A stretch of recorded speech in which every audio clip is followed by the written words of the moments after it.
CWD, I believe, 5,903 samples. So that's 903 over our goal of what we wanted, and which is good. But the only problem is we hardly got anything from South Mississippi. Right. Yeah. I've talking to those biologists down there in that world, and they're just kind of looking around, waiting for folks to show up and drop heads off. We still need them. That'll help us to paint the picture better, to put the puzzle pieces in a lot more efficiently and effectively, because we're just lacking down there, right? Mm-hmm. Absolutely. So I would, I think the fact that we've got, 5,900 statewide, we really need to praise and thank the hunters for that, because we could not have done that on our own. I think they heard the message, y'all. I think they heard it right here. We didn't. Loud and clear. Not us. That's 5,900. Right. So we our folks collect a few sick deer calls and roadkill calls, but the vast majority of that 5,900 are going to be hunter harvest that they dropped off at our sampling location. By the way, I saw kudos to those who have done that. And also saw where MDOT's helping with that as well on the road kills and things like that in a few counties. So we've way surpassed our statewide number, which is absolutely incredible and a really good thing. But as you alluded to, we're with some counties we've not hit our county specific target. So 6 positives, and that includes the deer back from last year that we found over Issaquah County. Right. That came from before hunters started sampling. Yeah. So I guess my question, and maybe Russ is the guy I need to ask this question too, out of almost 6,000 deer that we've sampled, isn't that probably more than we've ever sampled? Right. I'm gonna say this off the top of my head. I think the most we had ever sampled in a given year prior to this year was about 2,000, maybe. Right. Well, last year I think we exceeded that last year, but that was partially in response to finding that one late. But we're certainly looking at double or triple what our normal sampling would be, which is showing that we're taking this issue seriously and really responding. And we do have some still at the lab that we hadn't got back. That's right. From Iowa for the confirmation. So the number could go up a little bit. Yeah, it could get to 10. If those come back positive, it could come to 10. But you talk about MDOT kind of partnering with us to go out there and patrol the highways and stuff, and I think that's an efficient use of the resources. They're out riding. Hey, we can communicate. It's easy. That's but right. It also goes to show that this is an important deal. Right. It's not just a... And those roadkill, they're actually a higher priority. We've talked about it before, that deer that have the disease or showing clinical symptoms, they kind of lose their sense of awareness, so they're more likely to get hit on the road. Right. So, 100 roadkill, your odds of picking it up in that, should it exist in an area, is a little bit higher than if you were to just take 100 deer at random. I got to address this for just a second because we're here talking about it. Richard from Wiggins says, folks around here think it's a conspiracy, just saying I don't. Well, Richard, let me say this. If that were the case, let's just, for a second, let's think about this. If it were the case, why would we be going to the trouble of doing what we're doing by putting in freezers all over the state, by paying for these tests on these deer, which every deer was about $20 a deer, $25 a deer, something like that. Why would we be going through all this trouble? Why would I be wasting my air wasting my breath on the airways, asking you to sample these deer, not only to help the department, as you said, Chris, paint the picture so we can know exactly where these deer are, but also to affirm that your deer is safe to eat. Right. We were the 25th state in the union to have CWD. Tennessee became the 26th state behind us. So I think it's sort of like the moon landing. It'd be pretty hard to keep that big secret all together all throughout. Right. Yeah. And I'm gonna say something too, if I may, JT. Sure. I'm gonna go out on a limb, and I hope I'm not sticking my foot in my mouth here, but. That I've heard some of those same conspiracy theories. They're certainly floating around out there, and you don't have to look very far to find them. And it really frustrates me, JT, because it sort of insinuates that the men and women who are working for the Department of Wildlife, Fisheries, and Parks are not working on the sportsman's behalf and are not working for the best interests of the resource. And look, that really from it. Yeah, that really cuts me, because I can tell you.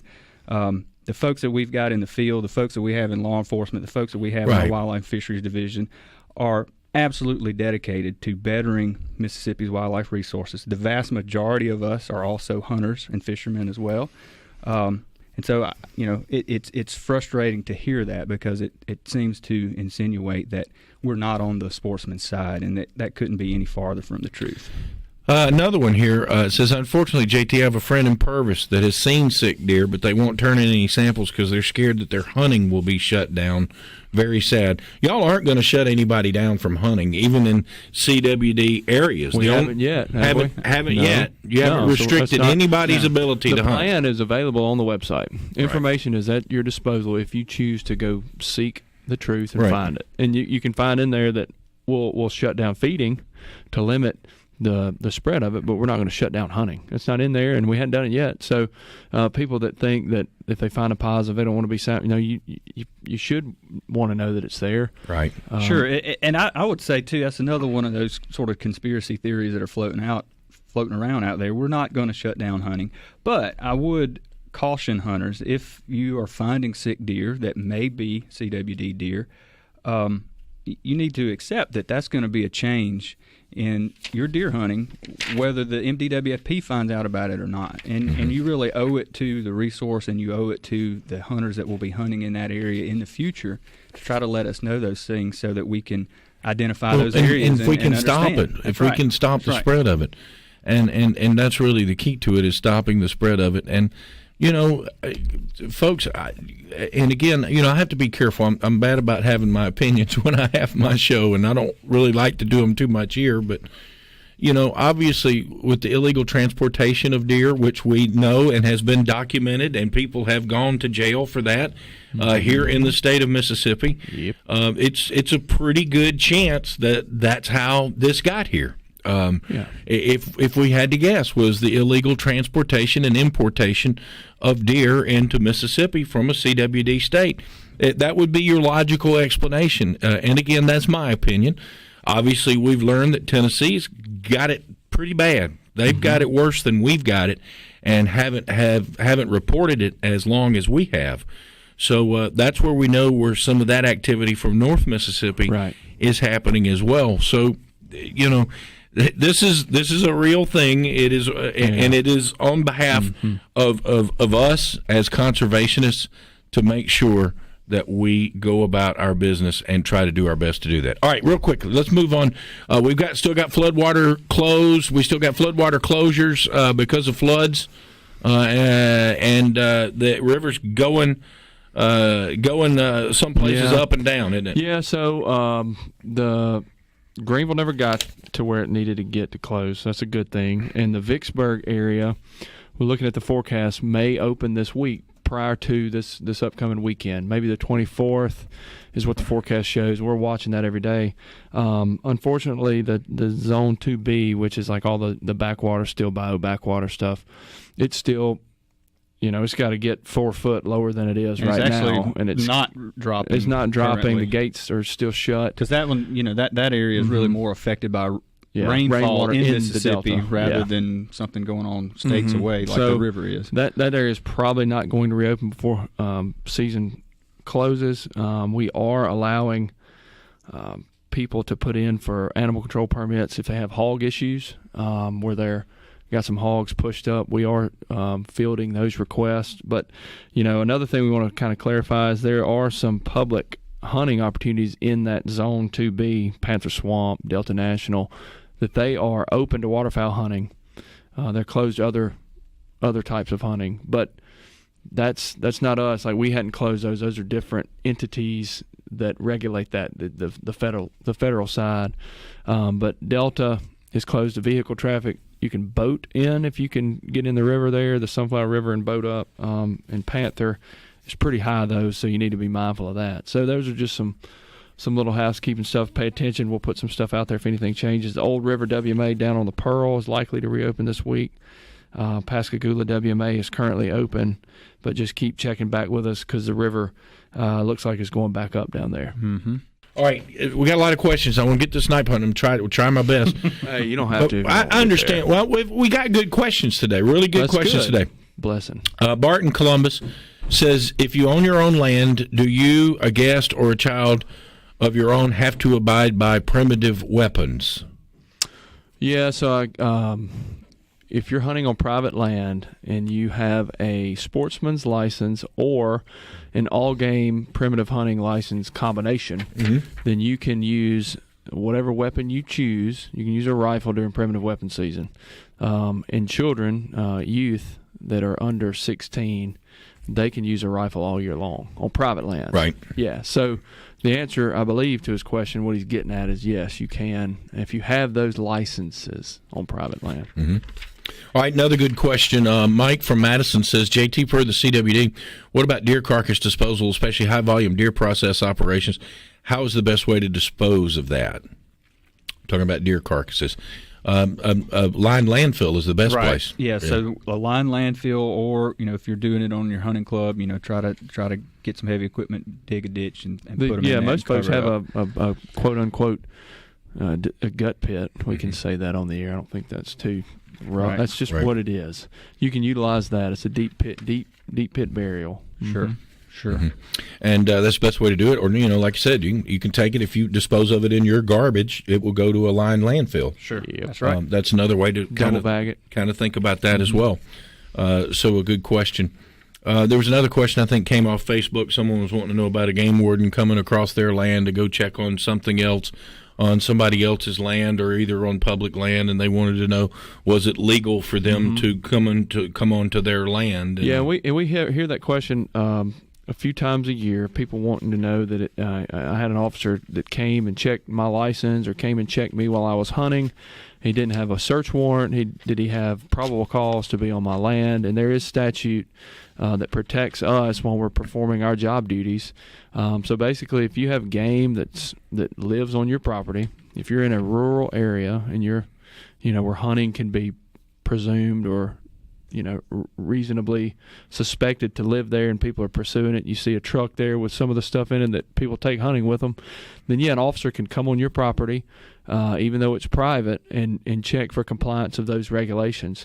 And there is statute that protects conservation officers from being charged with trespassing for doing that. It's been a case in the past where someone was didn't feel that they should have been checked, and they were upset about it, and there's legislation that allows us to be there. We don't have to have a search warrant to go on just general stuff like that. Anything further than that, if we want to search your vehicle and you say no, you can, or search your home, we can't. We talked about that on the what ifs.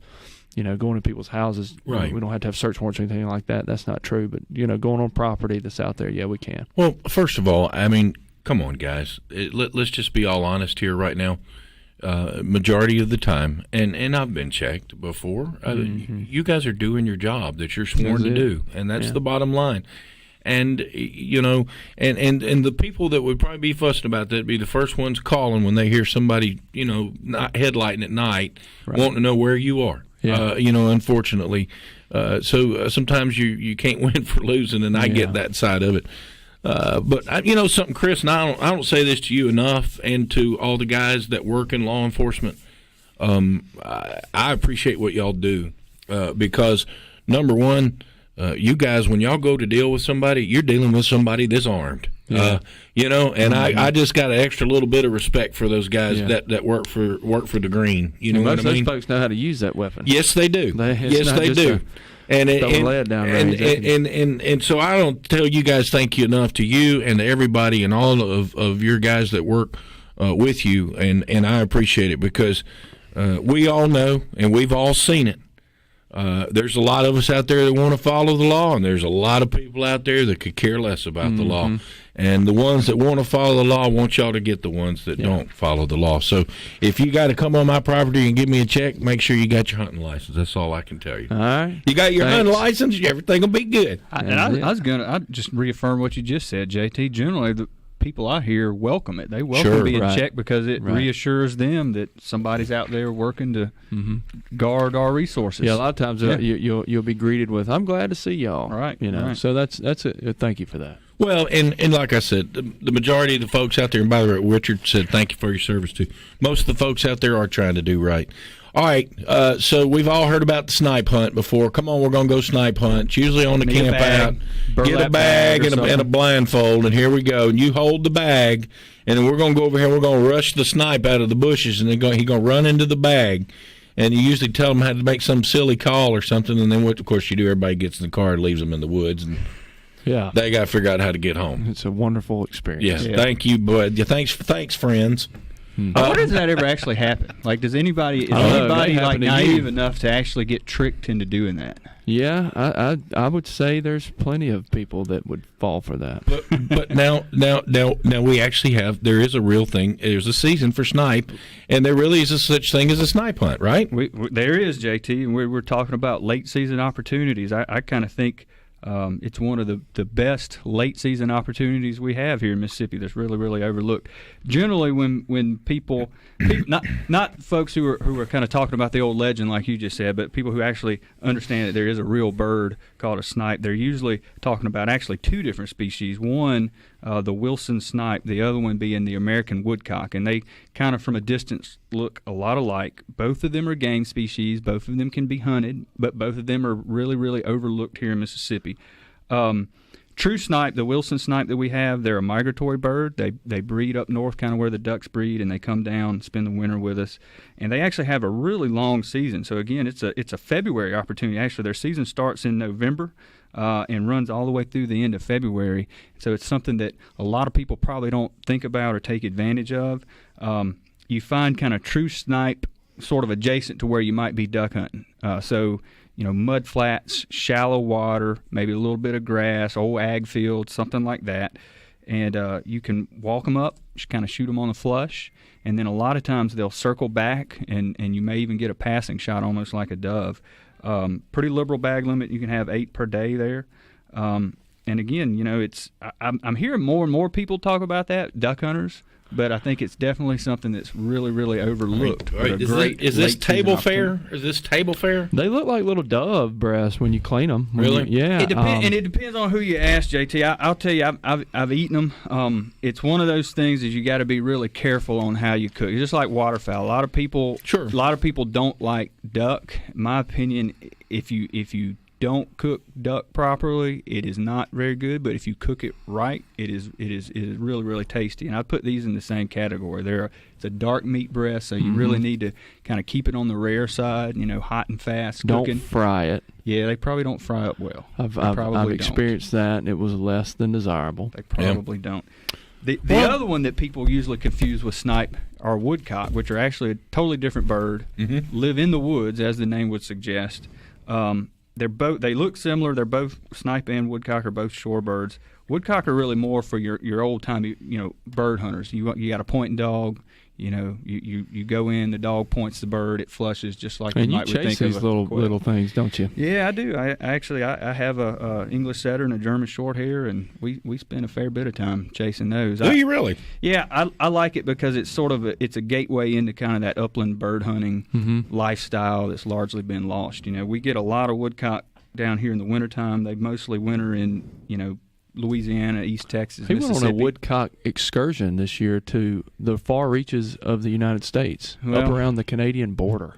We did. This dude. We would. So, if you got the dog, you got to take the dog hunting, man. So I got you. We went up north. So a lot of people up north who grouse hunt, rough grouse, also woodcock hunt, and then the little woodcock migrate down here, and they're just totally overlooked. Totally overlooked. Give them some love. Woodcock love.